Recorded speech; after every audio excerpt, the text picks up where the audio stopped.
Pastīsimies, kā tas dzīvē izskatās. Ja. Man, protams, personīgi arī nepatīk, kad valsts iegūst aizvien vairāk ziņas un datus par manu finansiālo, privāto un jebkādu dzīvi un tā tālāk. Mēs pašlaik virzamies tādā virzienā, tā kā tas ir piemēram Ķīnā vai varbūt kaut kur citur, kur vienkārši tu pāries pieejas ne tur, kur vajag, un tev automātiski sociālais kapitāls tiks atrēķināts.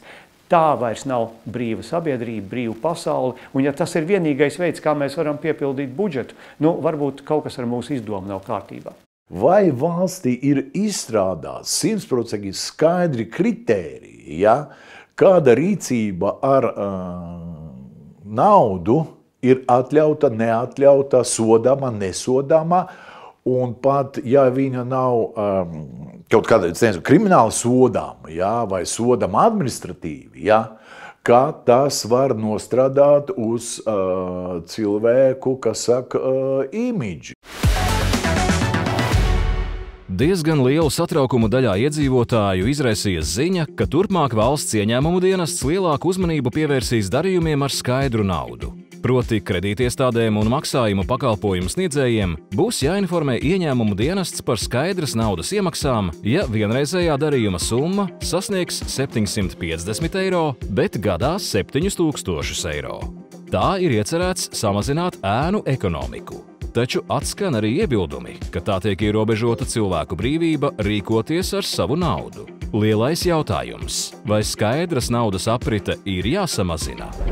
Tā ir mūžīgā dilema un mūžīgā debatē starp brīvību un drošību un kontroli un tā tālāk visās sabiedrībās, visās valstīs un tā joprojām. Un katra sabiedrība un katra valdība, viņa to līniju kaut kur novelk, ja teiksim, kur mēs sākam tās brīvības ierobežot kaut kādu kopēju labumu vārdā. Jautājums ir, vai kā šeit, vai šī ir pareizā vieta, kur šo līniju novilkt. Tas ir grūti man uzreiz atbildēt. Tātad, man liekas, tā bija ģenerāldirektori, kur minēja, ka Latvijā gada laikā bankomātos tiek iemaksāt 2 miljardi eiro, kas izklausās, protams, astronomiska summa. Ja. Diemžēl tur prasītos atšifrējums, ja, jo nešaubīgi, ka tur ir daudz legālas naudas. Arī šajos skaidrs naudas darījumos. Piemēram, jums ir maziņš veikaliņš, jūs tirgojat, kaut ko tirgojat. Jums ir kase, jums ir normāli legāli ienākumi un tā tālāk. Jūs vakarā ko darat ar šo naudu, kas jums ir kasē mazā veikaliņā? Jūs ejat uz bankomātu un iemaksājat viņu, tā jums nav inkasācija, un nezinu kāds tāds. Un tur viss ir legāli. Jautājums ir, cik liela ir tā, ko privātpersonas ar neizskaidrojums izcelsmes līdzekļiem, un tad viņi iemaksā uz kontu, lai varētu sekt savus maksājumus, kas visticamāk ir tātad aploksņa algas, viss kaut kas tāds. Ko, protams, ir leģitīms mērķis ierobežot, skaidrs. Ja? To vajag ierobežot un apgrūtināt. Es esmu ļoti stingrs, skaidras naudas lietošanas atbalstītājs. Pirmkārt, no drošības viedokļa. Mēs no aizsardzības nozares agrāk, kad es tur strādāju, vienmēr atbalstījām to, ka ir jābūt šiem skaidras naudas uzkrājumiem mājās, kad ir jābūt spējai to rīkoties, ja jebkuras krīzes vai kara apstākļos šī elektroniskā nauda var vienkārši pazust. Viņas nebūs. Līdz ar to skaidra nauda ir vajadzīga no drošības viedokļa.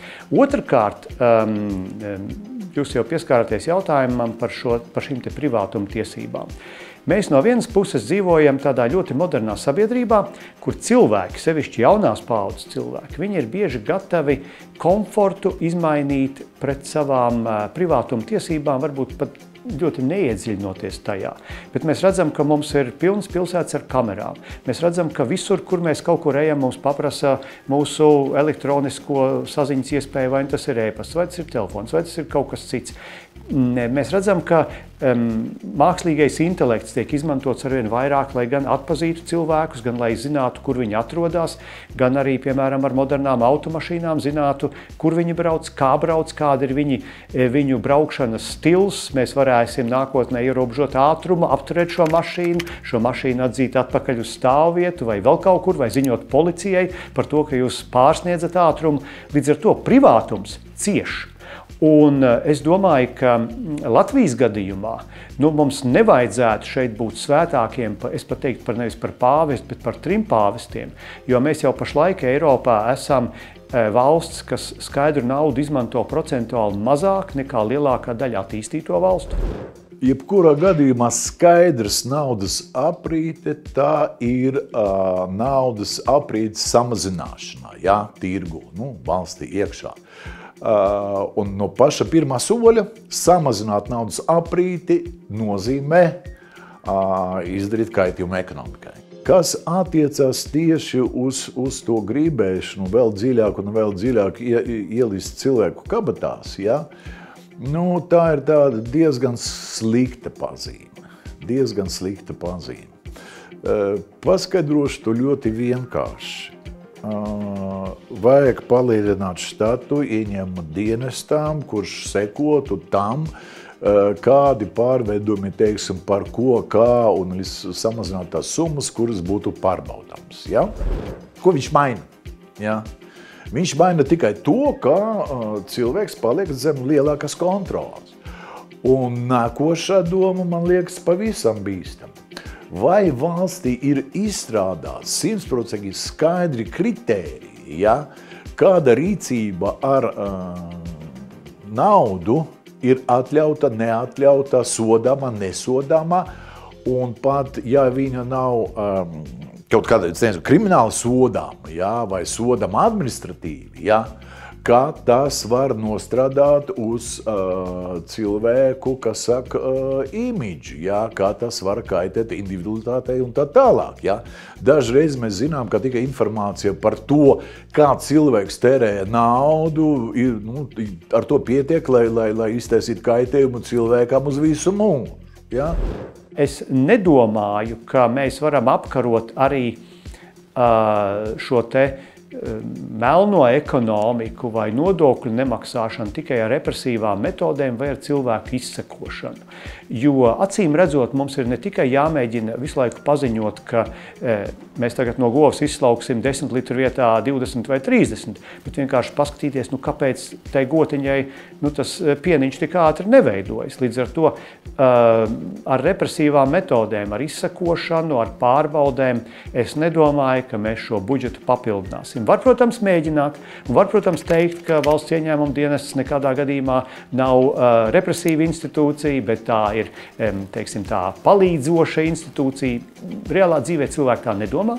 Es domāju, ka šis plāns ne ar kādiem lieliem ieņēmumiem budžetā nevainagosies. Tas drīzāk vainagosies ar to, ka būs lielāka neuzticība valsts varai, valsts varu pārstāvošām institūcijām, un cilvēki tāpat mēģinās kaut ko slēpt. Un es domāju, ka cilvēkiem, varbūt šis nav populārs viedoklis, bet cilvēkiem ir tiesības uz savu privātumu, cilvēkiem ir tiesības uz kaut kādu sfēru, kur viņiem nav jāatskaitās ne par katru eiro, kas ir izmantots, ne par kaut ko citu. Un mēs zinām, arī ir tādi autori, ja atceros pareizi, uzvārds bija Saskint, kurš rakstīja par to, kā mēs nākotnē digitālajā pasaulē dzīvosim, un viņam bija pat tāda izaicinoša tēze, ka tādā vienkāršā līmenī cilvēkam ir jāsaglabā pat tiesības uz zināmu pārkāpumu. Piemēram, ir tiesības pāriet joprojām ielu kaut kur pie sarkanās gaismas, lai viņam par to nekas nebūtu. Ja? Jo mēs pašlaik virzamies tādā virzienā, tā kā tas ir piemēram Ķīnā vai varbūt kaut kur citur, kur vienkārši tu pāries pie ielas ne tur, kur vajag, un tev automātiski sociālais kapitāls tiks atrēķināts. Tā vairs nav brīva sabiedrība, brīva pasaule, un ja tas ir vienīgais veids, kā mēs varam piepildīt budžetu, varbūt kaut kas ar mūsu izdomu nav kārtībā. Vispār mūsu sabiedrība man, kas saka, ar katru gadu vairāk un vairāk atgādina man vecos laikus, padomju laikus, jā. Kad visi zināja, kur tu iesi, visi zināja, ko tu darīsi, jā, cik tev naudas tev nemitīgi pārbaudīja, un tā tālāk, un tā tālāk. Vispār es uzskatu, ka sociālistiska liberāla politika, jā, un liberāla kreisie mums pēc kārtas jau, kuras vēlēšanas ir šeit, jā, jau 20 gadiem un tā tālāk. Jā, viņa tuvāk un tuvāk ir tā sociālistiskai praksē, jā. Es zinu vēsturiski divas socialistiskas, kas saka, virziens. Viens ir padomju socialistiskais, un otrais ir nacionāls socialistiskais. Ja? Es domāju, tur starpības lielas starp viņiem nav, vienkārši kā mūža beigās teica Winston Churchill, ja, džentelmeni, mēs nokāvām ne to cūku. Pastīsimies, kā tas dzīvē izskatās. Ja. Man, protams, personīgi arī nepatīk, kad valsts iegūst aizvien un aizvien vairāk ziņas un datus par manu finansiālo, privāto un jebkādu dzīvi un tā tālāk. Protams, ka tas ir tā ēnas puse, bet būsim realisti. Ja. Būsim realisti, mums tā ēna ekonomikā vēl aizvien ir liela un ir pilnīgi saprotams un atbalstāms, ka valdība kaut ko dara tenī sakarā. Iesaisties, izsaki viedokli un uzdod savu jautājumu. Arī tavs jautājums var būt lielais jautājums.